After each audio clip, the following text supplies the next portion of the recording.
जय हिंद। मैं हूं दानवीर और आप देख रहे हैं मेरा पॉडकास्ट दानवीर सिंह। जैसा कि हम जानते हैं, भारत और चीन के बीच में बॉर्डर को लेकर समझौता हुआ है। उसके डिटेल्स क्या है ये हमको किसी को नहीं मालूम, लेकिन जो भी बातें निकल के आई हैं, जो भी जयशंकर साहब ने बात करी हैं, जो भी मुख्तलिफ मीडिया के अंदर रिपोर्टिंग हुई है, उसके हिसाब से आप ये मान के चल सकते हैं कि एक किस्म का एलएसी के ऊपर डिसएंगेजमेंट हो गया है। अगर आपको याद हो, 2020 के अप्रैल के महीने में ये दोनों तरफ से तनातनी हुई थी, दोनों तरफ की फौजें एलएसी के ऊपर लगी थी। और उसका कारण ये था कि चाइना ने अचानक से भारत को धोखा दे दिया। और जब भारत कोविड की दूसरी वेव की लड़ाई लड़ रहा था, तब उसने हमारे इलाकों के अंदर घुसपैठ कर दिया। ईस्टर्न लद्दाख में पैगोंगसो, फिर गलवान और देपसांग और देमचौक के इलाके में भारी तादाद में घुसपैठ किया। तभी उसका जवाब हम लोगों ने कैलाश ऑपरेशन के रूप में अंजाम दिया। वो एक बहुत बेहतरीन उदाहरण है भारतीय सेनाओं के प्लानिंग को लेकर, जनरलशिप को लेकर और सैनिकों के साहस और उनकी जो फिजिकल टफनेस, मेंटल टफनेस है, उसकी बात को लेकर। तो वो एक बहुत शानदार एक ऑपरेशन हो जिसमें गोली एक नहीं चली, लेकिन चीन जो है अंदर तक डर गया, बौखला गया, परेशान हो गया और मजबूरन उसको पेंगोंग सो के इलाके को खाली करना पड़ा, गलवान के इलाके को खाली करना पड़ा।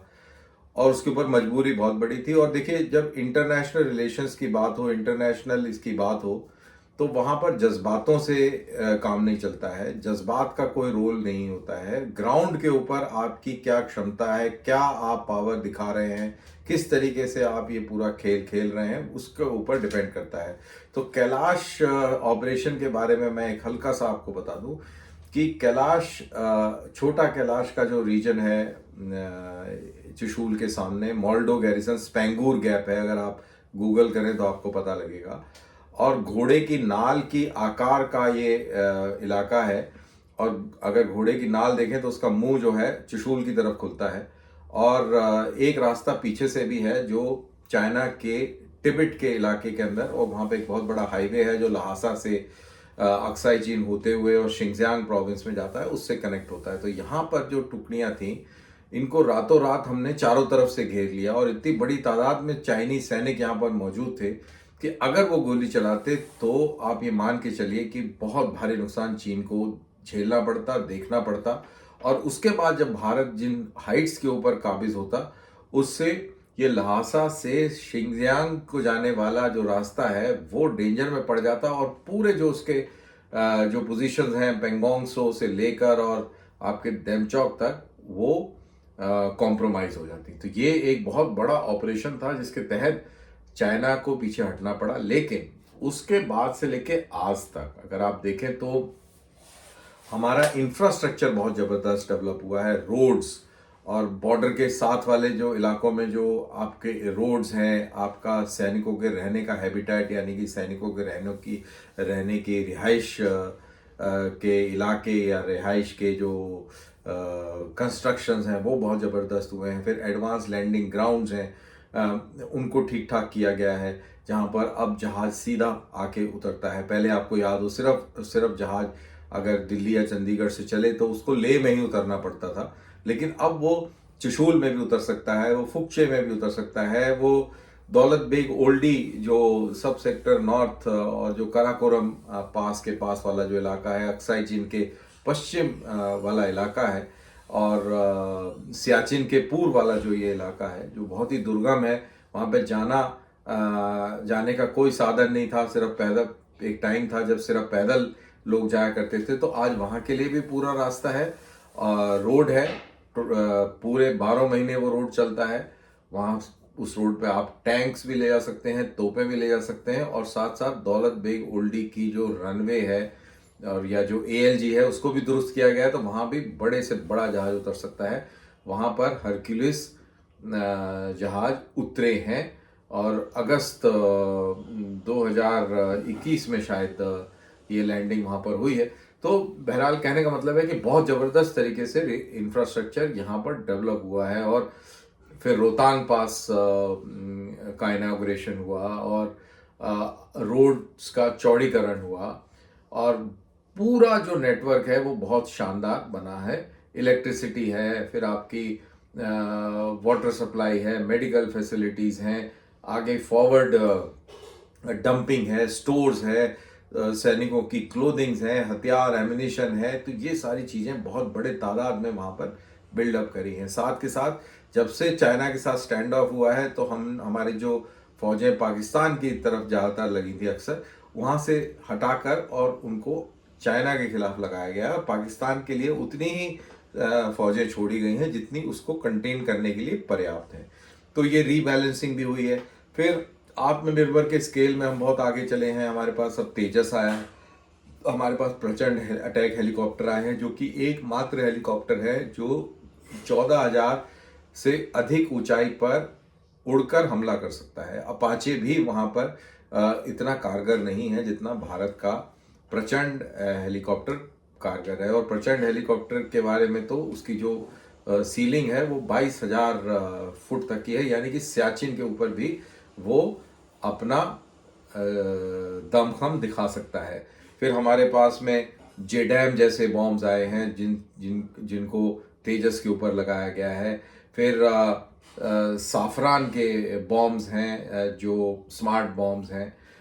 ये उस तरीके के बॉम्ब्स हैं जिनका इस्तेमाल करके हमने लेबनान में देखा कि इसराइल ने हसन नसरुल्लाह जैसे आतंकवादी को कई फीट गहरी सुरंग में छुपे होने के बावजूद उसको वहाँ से निकाल के उड़ा दिया। तो रफाल है, हमारे पास तोपें अपनी हो गई, बहुत सारी चीज़ें पिछले 4 साल के अंदर आई हैं और उनसे बहुत ज़मीनी सतह पर, ज़मीनी स्तर पर बहुत फ़र्क पड़ा है। साथ के साथ फिर हमारी अलायंसेस हुई हैं, हमारी अलायंसेस मजबूत हुई हैं, जैसा कि क्वाड है जिसके अंदर ऑस्ट्रेलिया, जापान, इंडिया, अमेरिका ये शामिल हैं। तो उन्होंने भी एक हाल ही में नेवी की एक्सरसाइज करी मालाबार, बे ऑफ बंगाल, विशाखापट्टनम में। तो यहाँ जिस लेवल की ये एक्सरसाइज हुई, कहते हैं कि ये आज तक की होने वाली सबसे टॉप नॉच की एक्सरसाइज हुई। बहुत ही आला और उम्दा दर्जे की टेक्नोलॉजी का इस्तेमाल किया गया। एंटी सबमरीन वॉरफेयर को लेकर ये एक्सरसाइज करी गई थी। उसके एंटी सबमरीन वॉरफेयर को मद्देनजर रखते हुए एक्सरसाइज करी गई थी। बहुत ही सफलतापूर्वक ये एक्सरसाइज करी गई और इनका मुद्दा यही था कि चाइना की बढ़ती हुई इंडियन ओशन के अंदर जो गतिविधियां हैं उनके ऊपर काबू किया जा सके। तो ये सारी चीज़ें और साथ के साथ हमारी इकोनॉमी स्ट्रांग, पॉलिटिकली हम स्टेबल, और जो नेशनल विल है वो कॉन्सेंट्रेटेड एक साथ खड़ी है जब नेशनल इंटरेस्ट की बात हो। और चाइना को ये बखूबी ये समझ में आ रहा है। तो ये सारी फैक्टर्स हैं जिसके चलते चाइना की ये मजबूरी, आप मान लीजिए कि उसको लगा कि हमको भारत के साथ में अपने रिश्ते सुधार लेने चाहिए और जो तनातनी हमने पैदा करी थी अब वहाँ से हमें स्केल डाउन करना चाहिए। साथ के साथ चाइना के अंदर बेरोजगारी का लेवल बहुत ज़्यादा है, 20 से 24% की बेरोजगारी है। उनका जो सबसे बड़ा इकोनॉमी का जो इंजन है वो इंफ्रास्ट्रक्चर है, उसके अंदर भी काफ़ी कमी आई है। बहुत बड़े बिजनेस लॉसेस हुए हैं वहाँ पर पॉपुलेशन भी डिक्लाइन पर है। यंग पॉपुलेशन अभी धीरे धीरे कम होती चली जा रही है और ये एक बहुत बड़ा मसला है। फिर चाइना के अंदर इंटरनल इश्यूज बहुत सारे हैं लॉ एंड ऑर्डर के। तो चाइना ने ये देखा कि पूरी दुनिया में अलग थलग पड़ते जा रहे हैं, तो कोई तो दोस्त होना चाहिए। तो दोस्त चाइना के कौन है? पाकिस्तान, नॉर्थ कोरिया और रशिया और ईरान। तो वो चाहता है कि इसका दायरा बढ़े और हिंदुस्तान, जो कि बिल्कुल उसका हमसाया है, पड़ोसी है, उसके साथ रिश्ते अच्छे होने चाहिए।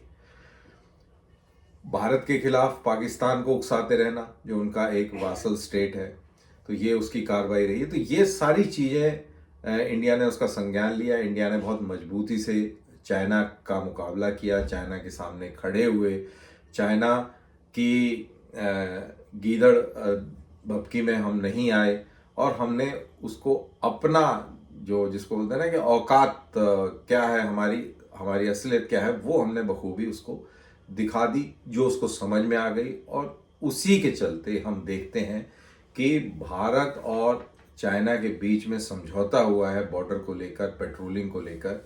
और इसके डिटेल्स किसी को नहीं मालूम है, अभी साझा नहीं हुए हैं, लेकिन जो जो उड़ती उड़ती जो सुनने और समझने में आई है वो ये है कि जो मुद्दा हम देखते थे राहुल गांधी उठाते रहे कि भाई बहुत सारे इलाके में घुसपैठ कर ली है, तो घुसपैठ नहीं करी थी वहां पे, वो हमको उन इलाकों में पेट्रोलिंग नहीं करने देता था चाइना। ये बात है कि वो हमें वहां पे पेट्रोलिंग नहीं करने देता था, जैसे देपसांग का इलाका या देमचौक का इलाका। तो अब वहां पर हम अपनी पेट्रोलिंग फिर से बहाल कर पाएंगे। तो ये एक समझौता और एक बहुत बड़ा ये फायदा इससे निकल के हुआ है इस स्टैंड ऑफ से, क्योंकि देपसांग की अगर बात करें तो 2013 के बाद से वो हमको वहां पर पेट्रोलिंग नहीं करने दे रहा। 2013 जब यूपीए की सरकार थी तो एक बहुत बड़े लेवल पर वहां पर घुसपैठ हुई थी, और उस घुसपैठ के बाद से उसने वो वापस तो चले गए, लेकिन उन्होंने हमें वहां पे पेट्रोलिंग नहीं करने दी। तो अब फिलहाल इस एग्रीमेंट के बाद अब हम वहां पर पेट्रोल भी कर पाएंगे। और जो मेरे को सबसे बड़ी चीज जो लगती है, जो पहले ये हुआ करता था कि ये चाइनीज का परसेप्शन है एलएसी का, तो वो अपने परसेप्शन तक आते हैं, हमारा परसेप्शन अलग है तो हम अपने उधर तक जाते हैं, और फिर इस परसेप्शन के अंदर क्लैश होता है तो हम आपस में एक दूसरे से झगड़ते हैं। तो अब वो तमाशा खत्म हो गया है। अब डिफैक्टो जो एलएसी है वो एक तरीके से आप कह लीजिए कि अनऑफिशियली डीमार्केट हो गई है।